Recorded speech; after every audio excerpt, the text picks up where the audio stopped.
नमस्कार, आप लाइव बिहार देख रहे हैं। मैं हूं राजमोहन तिवारी। देखिए, बिहार विधानसभा चुनाव 2025 को लेकर लगातार हम अलग अलग सीटों के बारे में जानने की, समझने की कोशिश कर रहे हैं कि उस विधानसभा क्षेत्र का जातीय समीकरण क्या है, इस बार परिस्थितियां कितनी बदली हैं, किसके खाते में सीट जा सकती है, महागठबंधन और एनडीए से कौन यहां पर पहलवान बन सकता है, दावेदार कौन कौन मैदान में अभी से ही कूद गए हैं। तो उसी कड़ी में आज हम एक कदम और आगे बढ़ाते हुए सारण लोकसभा क्षेत्र के अंतर्गत आने वाले सोनपुर विधानसभा सीट की चर्चा करेंगे। वो सीट जहां से दो मुख्यमंत्री विधायक रहे, वो सीट जो हाल के समय में काफी ज्यादा इसलिए भी चर्चा में रहा क्योंकि रोहिणी आचार्य सारण से लोकसभा का चुनाव लड़ी। वर्तमान में इस सीट पर आरजेडी का कब्जा है। रामानुज प्रसाद यादव यहां से विधायक हैं, यादवों की सीट कही जाती है, लेकिन राजपूतों का भी पूरा दबदबा रहा है। तो इसे बेहतर तरीके से समझेंगे, जानेंगे। हमारे साथ राय प्रतीक राजनीतिक विश्लेषक मौजूद हैं। कैसे देखते हैं सोनपुर विधानसभा को? नमस्कार तिवारी जी। सोनपुर विधानसभा क्षेत्र जो है सारण जिले का हिस्सा है, सारण लोकसभा क्षेत्र का है, काफी अहम विधानसभा क्षेत्र माना जाता है। सोनपुर जिसका पौराणिक इतिहास रहा है।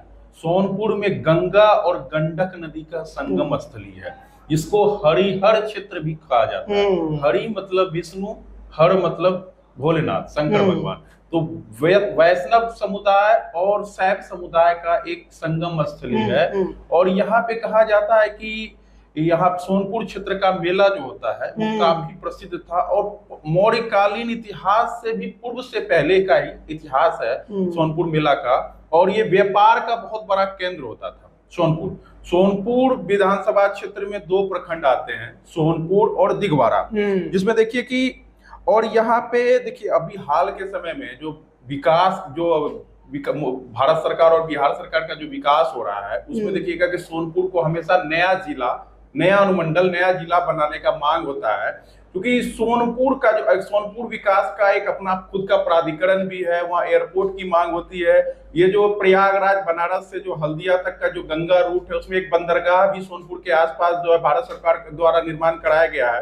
तो सोनपुर विधानसभा क्षेत्र में सोनपुर और दिघवारा 2 प्रखंड आता है, जिसमें देखिए कि अगर यहाँ के राजनीतिक इतिहास की अगर बात करें कि सोनपुर का राजनीतिक इतिहास कैसा रहा है, तो ये यहाँ पे यादव और राजपूत 2 बड़ी जाति हैं, दोनों ठसक वाली जाति हैं और आमने सामने चुनाव लड़ते रहे हैं। समीकरण जो भी हो, संख्या किसी की ज्यादा हो कम हो, ये बात जब हम आएंगे जातीय समीकरण की बात करेंगे तब बताएंगे।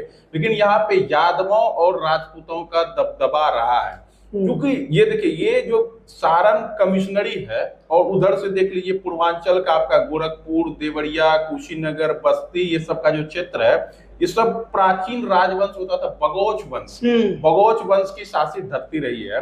लेकिन जब राजस्थान से जब पलायन करके चौहान कुछ योद्धा पलायन करके यहाँ आए थे, तो उनको ग्रांट मिला था सोनपुर के पास। तो चौहान वंश का एक जमींदारी श्रृंखला सोनपुर का जमींदार परिवार भी है, वो राजपूतों का है। वो बगौच वंश भूमिहार समाज से ताल्लुक रखते थे और सोनपुर में चौहानों की एक शाखा है जमींदार। तो यहाँ पर राजपूतों का जमींदारी प्रभाव भी रहा है। तो इसमें देखिए, लेकिन प्रथम विधायक अगर यहाँ की बात करें, जब श्री बाबू जब बिहार के मुख्यमंत्री थे, तो सोनपुर के पहले विधायक हुए जगदीश शर्मा जाति से भूमिहार हो सकते हैं। तो देखिए 1957 में फिर देखिए राजपूत राम विनोद सिंह, 1962 में फिर राजपूत शिव बच्चन सिंह। श्री बाबू के समय में यहाँ सवर्णों का दबदबा रहा। प्रथम विधायक भूमिहार हुए, फिर उसके बाद 2 विधायक लगातार राजपूत समाज से हुए। लेकिन 1967, 69 और 72 राम जयपाल सिंह यादव, 67 में ही यादव समाज की यहाँ पे एंट्री हो गई। और उसके बाद देख लीजिए 1977 में राम सुंदर दास, एक अनुसूचित जाति के नेता, बिहार के मुख्यमंत्री राम सुंदर दास यहां से एक सामान्य सीट से चुनाव जीते 1977 में जनता पार्टी के लहर में। 1980 या 85 लालू प्रसाद यादव बिहार के मुख्यमंत्री, बिहार सामाजिक न्याय के पुरोधा, इन्होंने सोनपुर से विधानसभा का चुनाव 1980 और 85 में। एक्चुअल में सोनपुर का जो क्षेत्र है ना, एक्चुअल में यह यादवों की संख्या और प्रभाव जो है काफी गड़गड़ है। 1990 और 95 में देखिए राजकुमार राय, ये भी यादव। 2000 में फिर विनय कुमार सिंह राजपूत जीते भाजपा के टिकट पे, एक लंबे अंतराल के बाद। सवर्णों का जो सवर्ण 1951, 57 और 62 में जीते, उसके बाद कोई सवर्ण यहाँ से चुनाव नहीं जीत सका। 2000 में एक जंगल राज के खिलाफ प्रतिकार का समय चल रहा था, तो उस समय 2000 में विनय कुमार सिंह राजपूत समाज से, अभी भी भाजपा के वरिष्ठ नेता हैं, वो यहाँ से पहली बार भाजपा के टिकट पे कमल खिलाने में कामयाब, चुनाव जीते। फिर 2005 में देख लीजिए रामानुज प्रसाद यादव आरजेडी से, ये भी कद्दावर नेता है, आरजेडी से मौजूदा विधायक भी है। 2005 का दोनों चुनाव जीते। 2010 में देखिए विनय कुमार सिंह, एनडीए की लहर पूरा बिहार में चल रही, तो राबड़ी सामने कौन, राबड़ी देवी, बिहार की पूर्व मुख्यमंत्री मानिए, तो राबड़ी देवी को चुनाव इस सीट से 2010 में हारना पड़ा। विनय कुमार सिंह ने राजपूत समाज से विनय कुमार सिंह भाजपा के टिकट पे यहाँ से विधायक हुए। फिर 2015 और 20 रामानुज प्रसाद यादव, आरजेडी का दबदबा, विनय कुमार सिंह लगातार 2 चुनाव से हार। 2010 का चुनाव मतलब अपने आप में खास था। राबड़ी देवी सोनपुर भी हारी और राघोपुर भी हारी। वो तो एनडीए का लहर था, प्रचंड बहुमत था, नीतीश कुमार प्रचंड बहुमत से सत्ता में आ रहे थे। 2005 में जिस हिसाब से वो आए, दोनों के दोनों सीट यादव बहु, बिल्कुल 2005 में जिस हिसाब से नीतीश कुमार आए और उन्होंने जिस प्रकार से काम किया, विकास की धारा पे बिहार को लाया, बिहार की जनता ने उनको का इनाम भी दिया और प्रचंड बहुमत 2010 में पूरे 27 सीट में पूरा आरजेडी और कांग्रेस जो है सिमट कर रह गई थी।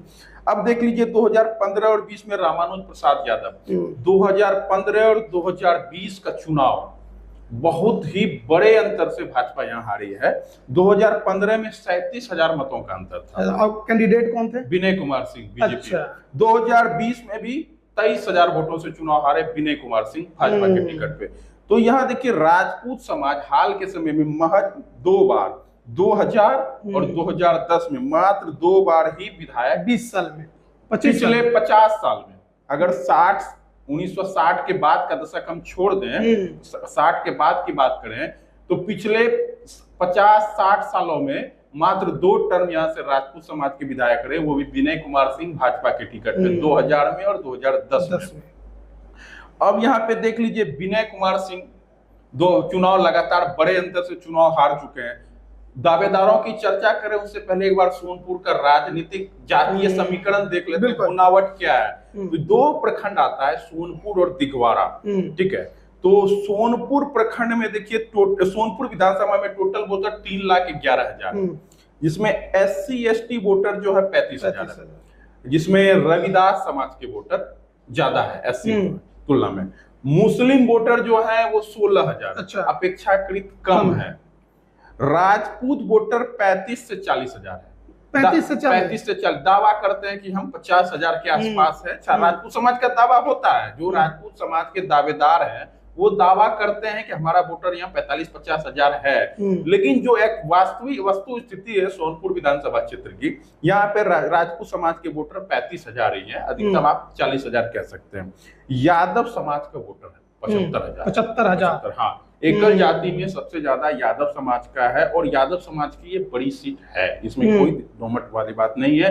और लगातार जब भी लोकसभा का चुनाव होता है तो सोनपुर विधानसभा क्षेत्र से आरजेडी ही लीड लेती है। ये बात आपको गौर करने के वाली। इस बार भी देखिए राजीव प्रताप रूडी अच्छे अंतराल से सोनपुर से वो पिछड़े हैं। भूमिहार वोटर 18,000, ब्राह्मण वोटर 10,000। यहाँ भूमिहार और ब्राह्मणों का भी वोट है, खास करके दिगवारा प्रखंड में शीतलपुर वगैरह बड़ा गांव है जहाँ काफी डेवलप गांव है, क्योंकि यहाँ पे ये भी है ना, आपको बगल का परसा का जो दरियापुर ब्लॉक है वहाँ बेला में रेलवे चक्का का फैक्ट्री है, आसपास है। और पावर ग्रिड कॉर्पोरेशन, जो पावर ग्रिड कॉर्पोरेशन शीतलपुर में ही उसका है, पावर ग्रिड है। उसके बाद देख लीजिए वैश्य समाज का भी वोटर 30,000 है। कोयरी कुर्मी 25 से 28,000 है, दोनों जोड़ के। अवधिया कुर्मी ठीक ठाक है, क्षेत्र में ज्यादातर अवधिया कुर्मी। हाँ, लेकिन यहाँ सबसे जो गौर करने वाली बात है, अति पिछड़ा ईबीसी और पचपनिया वोटर 65 से 70 हजार, 65 से 70 हजार बड़ी संख्या में निर्णायक है, जिसमें मल्लाह के जनजाति जो मल्लाह के जो बाकी समूह होते हैं जातियों के 6-7 जाति का जो समूह है वो है, चौरसिया की भी समाज की भी संख्या है। तो पचपनिया वोटर काफी संख्या में यहाँ निर्णायक साबित होते हैं। और ये पचपनिया वोटर पे आज तक जो है यहाँ जेडीयू का ग्रिप जो है उतना मजबूत नहीं हो सका। नीतीश कुमार अति पिछड़ा की राजनीति करते हैं, लेकिन सोनपुर क्षेत्र में, सारण जिले में के सोनपुर क्षेत्र में खास करके यहाँ के जो पचपनिया वोटर हैं, अब देखिए लालू यादव, राबड़ी देवी, आरजेडी पार्टी, कितने सारे यादव सिर्फ यादव भी चुनाव लड़, यादवों की संख्या है, बहुलता वाला जिला है, लेकिन इतनी भी नहीं है कि वो एक तरफा चुनाव जीत जाए। उसको सपोर्ट मिलता है, वहां पे दलितों का भी और अति पिछड़े समाज का भी जुड़ाव आरजेडी के साथ वहां पे है। जिस भी संख्या में, जिस भी मात्रा में हो, 20% हो, 25% हो या 50% हो, तो ये नीतीश कुमार के लिए दिक्कत वाली बात रही है। राजीव प्रताप रूढ़ी को देखिए चुनाव जीतने के लिए कितना संघर्ष करना पड़ा लोकसभा चुनाव में। तो यहाँ पे अगर हम टिकट के दावेदारों की बात करें, भाजपा की सीट तो रही है, ट्रेडिशनली पारंपरिक रूप से बीजेपी यहाँ से चुनाव लड़ते आई है। तो यहाँ पे पहला दावा तो विनय कुमार सिंह का ही होगा भाजपा में, और भाजपा को ये सीट जाएगी तो राजपूत ही प्रत्याशी होंगे, इसमें कोई दो मत नहीं है। भाजपा हो सकता है, क्योंकि भाजपा का जो आंतरिक मन है, क्योंकि बहुत सारा यहाँ पे अभी जो है सर्वे का काम चल रहा है, बहुत सारे स्ट्रेटजी का काम चल रहा है। भाजपा की आंतरिक स्ट्रेटजी इस सीट पे गैर राजपूत लगाने की है, अच्छा। जो हकीकत है। लेकिन बीजेपी को सीट जाएगा तो बीजेपी को राजपूत प्रत्याशी को टिकट देना पड़ेगा। दावेदारों की लंबी फौज है और ट्रेडिशनल फॉरवर्ड सवर्ण समाज की दावेदारी है, सवर्ण समाज की सीट है। तो यहाँ पे विनय कुमार सिंह है पहले दावेदार, उसके दो और दावेदार, एक डॉक्टर पंकज सिंह है बीजेपी से है, एक मनोज सम्राट है वो भी बीजेपी से। सारे राजपूत समाज की लंबी लाइन है बीजेपी से। लेकिन इस बार जो चर्चा है, ये सीट जदयू चुनाव लड़ना चाहती है सोनपुर। क्योंकि देखिए सारण क्षेत्र से जो एमएलसी है वीरेंद्र नारायण यादव, जिन्होंने दिग्गज सारण ग्रेजुएट कंस्टिट्यूएंसी से, जिन्होंने दिग्गज महाचंद्र प्रसाद सिंह को लगातार 2 चुनाव से मात दे रहे हैं। तो वीरेंद्र नारायण यादव का घर सोनपुर है, वो जेडीयू से एमएलसी है, तो उनका इस क्षेत्र में थोड़ा व्यापक समझ और व्यापक प्रभाव है और बुजुर्ग नेता है। और नीतीश कुमार एक बुद्धिजीवी नेता के रूप में उनकी बातों को मानते हैं, चाहे राजीव रंजन सिंह, ललन सिंह हो, संजय झा जी हो या और भी जेडीयू लीडर हो। तो उनका एक तर्क, एक समझ जो है ये सोनपुर के क्षेत्र के लिए गया है कि छपरा सारण लोकसभा क्षेत्र में कुछ ना कुछ तो गड़बड़ है, अति पिछड़े समाज को यहाँ पे हिस्सेदारी देने की बात हो रही है और ये सीट जेडीयू हर हाल में लड़ेगी सोनपुर, जिसकी जैसी चर्चा हो रही है। तो भाजपा के कोटे से ये सीट जा सकती है और भाजपा खुद भी आंतरिक रूप से इस सीट को छोड़ने जा रही है। इसकी चर्चा जोरों में है, कॉरिडोर गलियारे में बहुत हो रही है कि सोनपुर की सीट इस बार बीजेपी, मतलब कि गठबंधन में अदला बदली होगा। तो सोनपुर की सीट जो है वो जेडीयू लड़ेगी। अब जेडीयू में पहलवान कौन है? जेडीयू में एक है अरविंद निषाद। अच्छा, निषाद समाज, निषाद की राजनीति जानी रहे, मुकेश सहनी की वजह से कितना अपने चरम उत्कर्ष पे है। तो अरविंद निषाद जेडीयू के प्रवक्ता है, पार्टी का पक्ष मीडिया में मजबूती से रखते हैं, वो भी चुनाव लड़ना चाहते हैं और अति पिछड़ा समाज के सुलझे हुए नेता है और मल्लाह समाज की राजनीति तो जान ही रहे कितना चरमोत्कर्ष पे है मुकेश सहनी के वीआईपी पार्टी की वजह से। तो अरविंद निषाद हुए, एक प्रियदर्शी कुमार है, चौरसिया समाज से है। चौरसिया समाज की भी हिस्सेदारी की बात होती है, कई पान समाज, चौरसिया समाज, काफी सारे छोटे छोटे जो जातीय पिछड़े समाज के हैं, ताती समाज, आवाज लगातार उठाई जा रही है। तो प्रियदर्शी कुमार है, अरविंद निषाद है और जेडीयू के भीतर अति पिछड़ा समाज को लड़ाने हेतु यहाँ पे बड़ा प्रयोग करने की रणनीति लगभग तैयार हो चुकी है। तो जेडीयू को अगर टिकट जाता है तो यहाँ से कोई अति पिछड़ा चुनाव लड़ते आपको, केवल अति पिछड़ा ही लड़ सकता है या यादव भी लड़ सकता है? हाँ, अति पिछड़ा या यादव। अब जेडीयू, क्योंकि देखिए यादव समाज का समीकरण क्या है कि सारण में यादव तो लड़ते ही हैं, यादव के वोट में डिवीजन टफ है, अति पिछड़ा वोट का जो जुड़ाव उधर जा रहा है उसमें सेंधमारी उसको अपने तरफ लाया जा सकता है, क्योंकि अति पिछड़ा समाज रेयर ही केस में यादव समाज के साथ कहीं कहीं जाते देखे जा रहे हैं।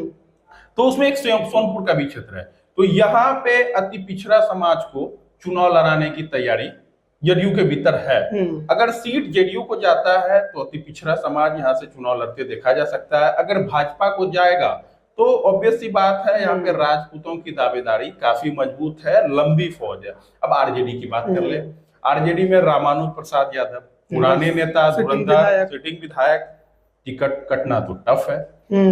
रामानुज प्रसाद यादव भी चुनाव लड़ेंगे अगर रोहिणी आचार्य, इनकी चर्चा हो रही है, अगर रोहिणी आचार्य सोनपुर से चुनाव नहीं लड़ती हैं तो रामानुज प्रसाद यादव, अगर रोहिणी आचार्य सोनपुर से चुनाव लड़ती हैं तो फिर रोहिणी आचार्य का तो टिकट जो है वो तो पहले भी लोकसभा क्षेत्र में जो है चुनाव लड़ चुकी है, मामूली वोट से चुनाव हारी है। लालू प्रसाद यादव की बेटी है, पिता को उन्होंने किडनी भी डोनेट किया है। तो रोहिणी आचार्य की चर्चा सोनपुर में है, लेकिन रामानुज प्रसाद यादव काफी मजबूत है। मतलब कि रोहिणी अगर आती है तभी रामानुज पर खतरा है। बिल्कुल। और हो सकता है उनको कहीं और एडजस्ट किया जाए, शिफ्टिंग भी हो सकता है, कोई दूसरा विधानसभा मिले या एमएलसी बन जाए, कुछ भी हो सकता है। लेकिन अगर रोहिणी आती है तभी। बिल्कुल। तो रोहिणी के चुनावी मैदान में उतरने की उम्मीद कितने हैं, चांसेस कितने हैं?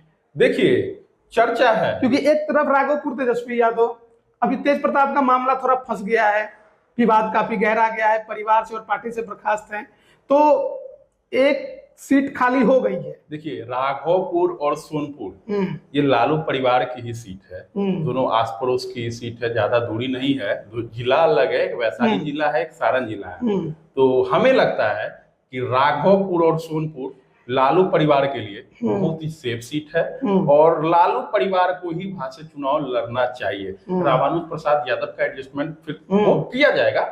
लेकिन सोनपुर राबड़ी देवी भी कभी चुनाव लड़ी, खुद लड़ी, राघोपुर से भी लड़ी, सोनपुर से भी लड़ी। सोनपुर में अगर रोहिणी लड़ती है, जीतती है, तो उनके लिए सारण का दरवाजा जो लोकसभा का है वो आसानी से उन्होंने रोहिणी आचार्य ने अपनी कर्मभूमि सारण लोकसभा क्षेत्र को बनाया है, सारण क्षेत्र को बनाया है। उन्हें अपनी कर्मभूमि से ही चुनाव लड़ना चाहिए और चर्चा भी सोनपुर की ही हो रही है। तो रोहिणी आचार्य अगर विधानसभा चुनाव लड़ती है तो सोनपुर से ही चुनाव लड़ेंगी और ऐसे में रामानुज प्रसाद यादव का किसी दूसरे प्रकार से एडजस्टमेंट राजद पार्टी करेगी या फिर रामानुज प्रसाद यादव पाला बदल के जदयू की तरफ जाएंगे, ये भी हो सकता है। लेकिन अभी तक वो राजद के वफादार सिपाही हैं और राजद के साथ मजबूती से खड़े हैं। रोहिणी आचार्य के भी साथ वो खड़े थे लोकसभा चुनाव में। तो देखने वाली बात होगी कि सोनपुर किस करवट जाता है।